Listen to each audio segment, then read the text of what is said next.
જય શ્રી કૃષ્ણ, જય માતાજી. કેમ હો બધા? મજામાં જ હશો? તો આજે તમારી સાથે શેર કરું હું નાના બાળકોના કપડાને લગતું ઓર્ગેનાઇઝેશન, થોડીક ટિપ્સ અને ટ્રિક્સ શેર કરીશ. તો કપડાઓની હાલત તમે જોઈ શકો છો. ઘરમાં નાનું બાળક હોય ત્યારે એના કપડાઓને સાચવવા એટલે મહા મુશ્કેલ કામ જ એક રીતે તો કહી શકાય. પણ સારી રીતે ઓર્ગેનાઇઝ કરીને રાખીએ તો ઘણો બધો વાંધો પણ ના આવે. હું મારાથી જેટલી પણ કોશિશ બને એટલી બધી રીતે કપડાને સરખી રીતે રાખવાની ટ્રાય કરું. પણ આપણે ઘરનું પણ કામ હોય, બાળકને પણ જોવું હોય, તો ઘણી વખત કપડાં આડાવડા થઈ જતા હોય છે. તો આજે તો મેં નક્કી કર્યું કે હવે જેટલા એક્સ્ટ્રા કપડાં થઈ ગયા છે બધાને ડીક્લટર કરું. તો સૌથી પહેલી ટ્રિક્સ તમને હું એ જ કહીશ, અથવા તો ટિપ્સ એ જ કહીશ કે જે પણ કપડાની જરૂર નથી એ કપડાને સાઈડમાં રાખી દો. જેમ કે ધૂલુનું આ ટી શર્ટ રહ્યું, બહુ જ મસ્ત છે, પણ હવે એને પૂરું નથી થતું. તો એની સાથે ભલે આપણી થોડીક યાદો જોડાયેલી હોય, પણ આરે રાખી અને કબાટમાં જગ્યા રોકવી એનો કોઈ મતલબ છે નહીં. તો બસ મેં બધા જ એના કપડાં બહાર કાઢ્યા. અને સૌથી પહેલાં ટિપ્સ નંબર 2, તો જેટલા પણ કપડાં છે જે કામના છે એ અલગ કર્યા, નથી કામના એ પણ અલગ કર્યા. પછી એવા કપડાં કે જે ધ્રુવેશને કામ નહીં આવી શકે પણ કોઈક બીજા બાળકને કામ આવી શકશે, તો એ પણ અલગ કર્યા. અને નવા કપડાં જે એને 1-2 વાર જ પહેર્યા છે, તો ભવિષ્યમાં એના બેન કે ભાઈ માટે કામ આવી જાય. જેમ કે આ જેકેટ સાવ નવું હોય, એક જ વાર એને પહેર્યું હતું, તો એ જેકેટ પણ મેં રાખી દીધું સાઈડમાં કે કામ આવશે. કારણ કે યાદો થોડીક રહેવી પણ જોઈએ. તો સારા એવા કપડાં. અને જેમ કે આ ટી શર્ટ તો સાવ જો તૂટી ગયું હોય અને સાવ જૂનું થઈ ગયું, એ કોઈને પહેરવામાં કામ નહીં આવે, તો આ જશે ગોદડીમાં. તો એને પણ રાખ્યું સાઈડમાં. તો દરેક વસ્તુ અલગ થઈ જાય તો આપણને હુંચકો પણ પડે અને વાંધો પણ ના આવે. તો બસ જેમ કે આર્ય ટી શર્ટ રહ્યું, બહુ મસ્ત ટી શર્ટ છે, પણ ક્યાંયથી તૂટ્યું નથી, પણ ટૂંકું થઈ ગયું. શું કરે? તો રાખો સાઈડમાં. તો આવી રીતના બધા કપડાને મેં અલગ કરી દીધા ફટાફટ.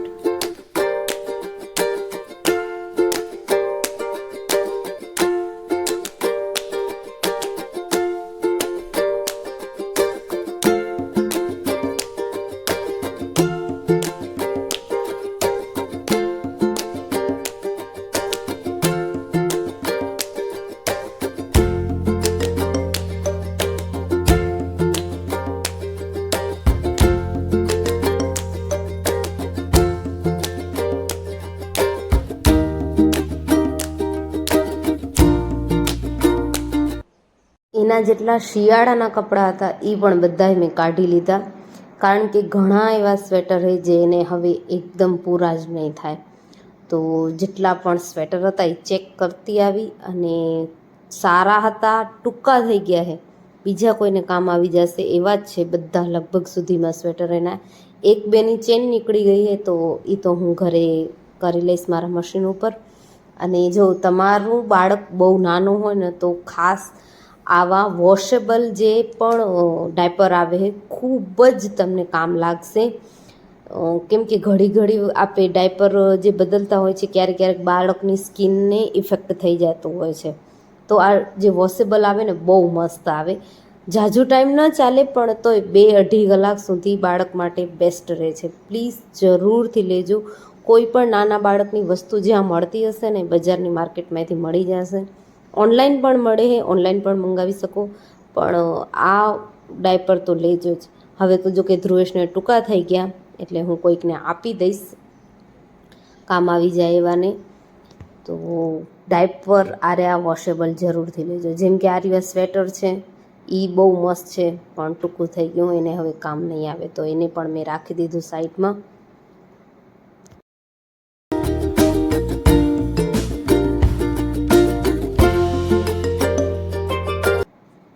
તો એક કરીને બધાએ કાપડ જોતી આવીને અલગ કરતી આવી.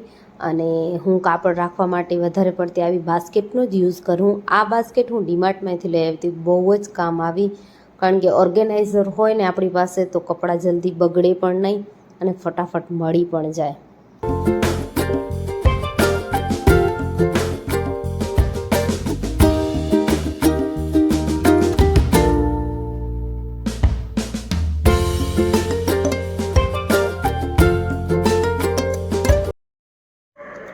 જો આ ટી શર્ટ એનું એકદમ નવું ટી શર્ટ છે, એક જ વાર એને પહેર્યું હે, હવે એને કાંઈ કામ નથી આવતું. તો આ ટી શર્ટ તો હું કોઈકને આપી દઈશ, બચારાને કામ આવી જશે કોઈકને પહેરવા માટે. આવા ઘણા બધા એના કપડાં હતા જે સારા હે ને ટૂંકા થઈ ગયા, કારણ કે હાઇટ બોડી સારા એવા વધે મારા દીકરાના. તો જેમ કે આ સ્વેટર બહુ મસ્ત, આખી જોડી બહુ મસ્ત, પણ હવે એને પૂરા જ નથી થતા, નળીમાંથી ગરકતું જ નથી. તો આ જોડી પણ કોઈકને આપી દઈશ, નાના બાળક જેનું હશે ઉપયોગી લાગશે એને.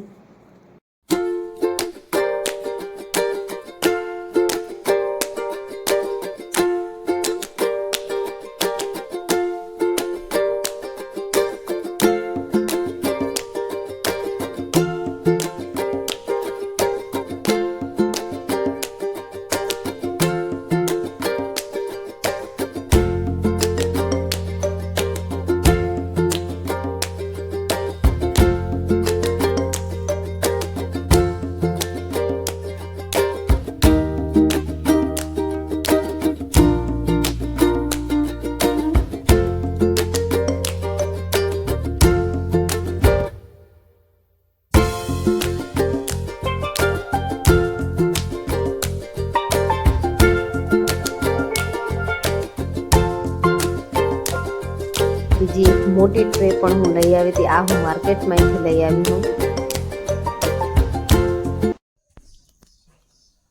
તો બધા કપડાં અલગ થઈ ગયા. આ બધા કપડાં નવા જૂના બધા ભેગા છે, એમાંથી હવે અલગ કરવા જોશે. પછી બસ શિયાળાના તો હવે આટલા જ રહ્યા, આવતે શિયાળે નવા લેવા જોશે સાહેબના. 2 જ સ્વેટર એને કામ આવી શકે એવા હે. બાકી આ કપડાં રહ્યા જેને બીજી વાર યુઝ થઈ શકશે, મતલબ એના ભાઈ બહેન માટે ફ્યુચરમાં સાચવીને રાખવા જોઈએ. મમ્મી પાસેથી શીખેલું હે. તો આ એક બેને જ સરખા કરવાના હે, તૂટેલા એ સરખા થઈ જશે ને યુઝમાં આવી જશે, તો એને અલગ રાખી દીધા. અને આટલા બધા ડીક્લટર થઈ ગયા કપડાં, જો કેટલા બધા જે તૂટી પણ ગયા હે ને જરાય કામ પણ નહીં આવે. સરખા કરશું તો પણ કામ નહીં આવે એવા થઈ ગયા, સાવ એકદમ ટૂંકા થઈ ગયા હે, કલર ઉડી ગયો હે.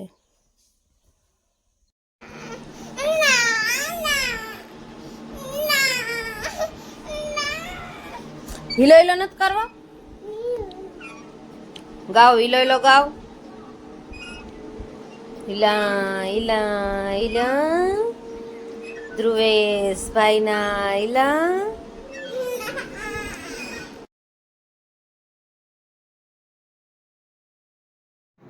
તો ધ્રુવેશભાઈ ઉઠી ગયા હતા, તો એને વળી પાછો સુવડાવી દીધો અને ફરી પાછી લાગી ગઈ હું મારા કામમાં.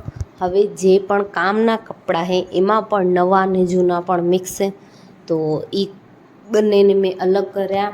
એની જેટલી પણ ઝૂલડી હતી એ બધી અલગ રાખી, એના કુર્તા બધા અલગ રાખ્યા, કારણ કે તહેવારોમાં પહેરવા માટેના બધા કપડાં અલગ છે અને રેગ્યુલર પહેરવા માટે પણ બધા કપડાં અલગ છે. ક્યાંક બહાર જવું હોય નાનકડા એવા પ્રસંગમાં તો એના માટે પણ કપડાં અલગ છે. તો બધાએ અલગ રાખેલા હોય તો મળી પણ જલ્દી જાય અને કાંઈ ટેન્શન પણ નહીં. અને અમુક કપડાં તો એવા કે જે આપણે નવરાત્રિ દિવાળીમાં કે એમાં જ પહેરાવી શકીએ, કે કાંઈક એવો ખાસ પ્રસંગ હોય તો એમાં જ પહેરાવી શકીએ.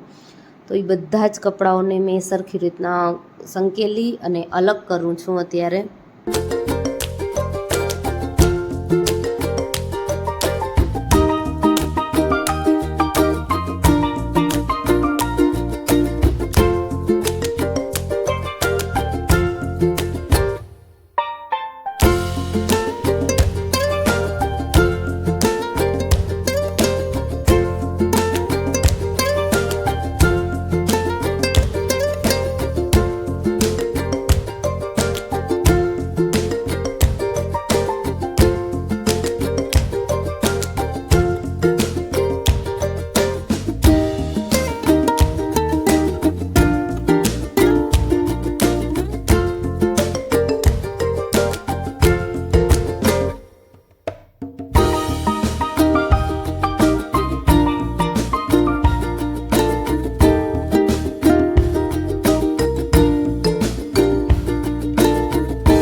વેસ્ટના જેટલા ડેલીના કપડાં એને હું આ ટ્રેમાં જ રાખું, કારણ કે નાના બાળકોના કપડાં સાઇઝમાં આમે નાના હોય અને કબાટમાં એ જગ્યા પણ વધારે ન રોકે, એટલા માટે આ મોટી ટ્રેનો હું યુઝ કરું. બહુ જ કામ લાગે ટ્રે.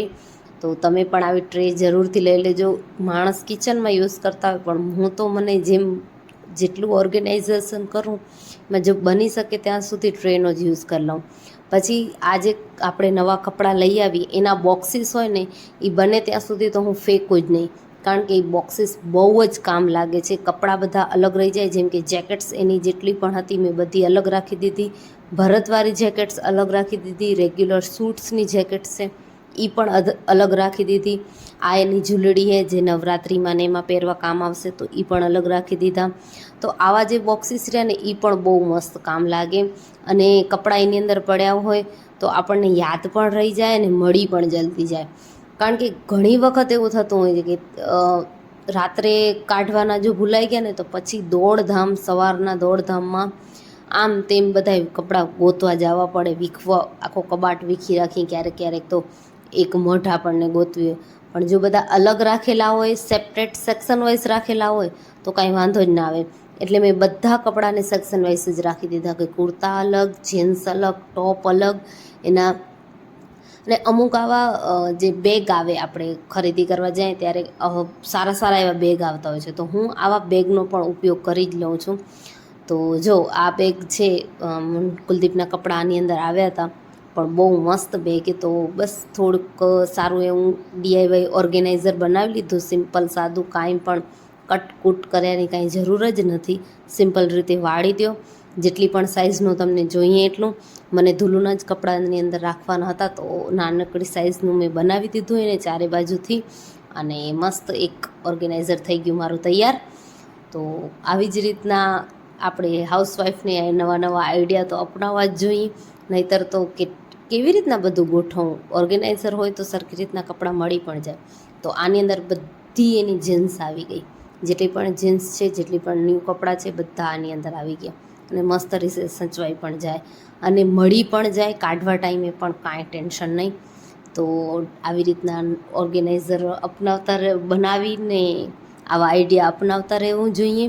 પછી એક બે જ મઢું વધ્યું હતું, એ પણ નવી જ હતી. તો આ એક બે મઢને મેં શું કર્યું કે મારી પાસે ફોલ્ડેબલ પન્ની પણ હતી, તો બસ એની અંદર રાખી દીધા. કારણ કે આ જે કપડાં રહ્યા એ ક્યારેક ચાલુમાં પણ પહેરી લે, બહારે જવું હોય તો પણ પહેરી લે, એટલે એને બહારે જ રાખવાના હતા.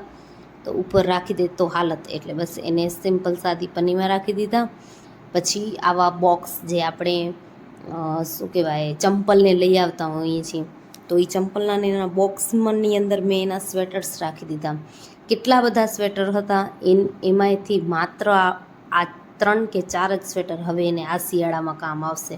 બસ 2-3 સ્વેટર હે ને 2-3 એની ટોપી છે, બાકી તો બધા ટૂંકા થઈ ગયા. શાયદ એકાદું નવું પણ લેવું પડે, કારણ કે બધા એને ખાવા પીવામાં દાગાવાળાને એવા કરી દીધા હોય, એટલે આપણે કોઈ ગામ કે જઈએ તો એવા ન પહેરાવી જઈ શકીએ. ઘરે તો હાલે, વળી છોકરું હે બગાડે તો ઘણું જ, એટલે કપડાં તો ઓપ્શનમાં હોવા જ જોઈએ. તો જુઓ, બધા કપડાં મારા સરખી રીતના એકદમ સાચવાઈ ગયા. હવે રાખી દઉં કબાટમાં. એક બે ટોપી એની રહી ગઈ હતી, તો એ ટોપી પણ મેં સારી રીતે, એક બોક્સ ખાલી હતો તો એની અંદર ટોપી અને મોજા એ બંને રાખી દીધા, જેથી જલ્દી ફટાફટ મળી જાય. તો આવી રીતના નાના બાળકોના કપડાં રાખવા જોઈએ. હવે એને સરખી રીતના કબાટમાં સાચવી રાખો, જેથી જ્યારે પણ જે કપડાંની જરૂર હોય તે ફટાફટ મળી જશે. બોક્સવાળા કપડાં ફટાફટ બોક્સ કાઢો, કપડાં કાઢો અને પહેરાવો, બસ. તો ફ્રેન્ડ્સ, આ હતો આજનો વિડીયો. કેવો લાગ્યો જરૂરથી જણાવજો. ચેનલને સબસ્ક્રાઈબ જરૂરથી કરજો, કમેન્ટ કરજો, લાઈક કરજો, અને આવા જ વિડીયો હું તમારી સાથે શેર કરતી રહીશ. હજી આગળ ઘણા બધા વિડીયોઝ છે, ઘણા બધા ટૉપિક્સ ઉપર, તો પ્લીઝ ચેનલને સબસ્ક્રાઈબ કરજો. હવેથી રેગ્યુલર તમારી સાથે હું વિડીયો શેર કરતી રહીશ. તો ફરી મળીશ એક નવા વિડીયો સાથે, એક નવા ટૉપિક સાથે, એક નવા દિવસ સાથે. ત્યાં સુધી તમારું ધ્યાન રાખો, તમારા પરિવારનું ધ્યાન રાખો, હંમેશા ખુશ રહો. દ્વારકાવાળાની મહેરબાની તમારા બધા ઉપર બની રહે. એવી જ મારા દ્વારકાવાળા પાસે ખૂબ પ્રાર્થના. તો ચાલો ફરી મળીશ એક નવા વિડીયો સાથે. જય શ્રી કૃષ્ણ, જય માતાજી. અને જો મારા બોક્સીસ ગોઠવાઈ પણ ગયા અને મસ્ત પણ લાગે છે.